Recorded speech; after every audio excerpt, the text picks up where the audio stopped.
when you call a bank or lender, someone tells you this, someone tells you that. Why is it very confusing? I want to explain why credit is confusing and why it's a dark industry. So again, I said that I've done a lot of research into credit and finances in the UK.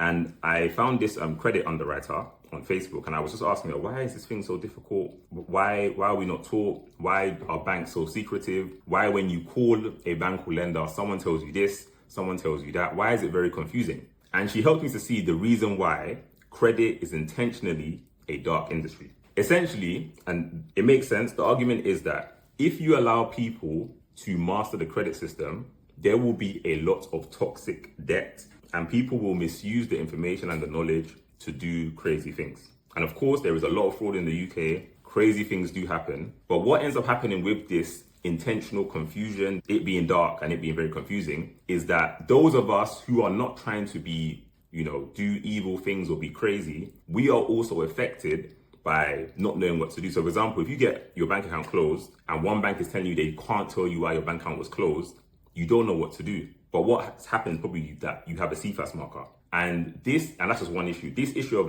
not knowing who to go to or what to do is very common. So again, if you've been through this, for example, you've got a CFAS marker, a CCJ, a default, and you don't know what to do, know that you're not alone.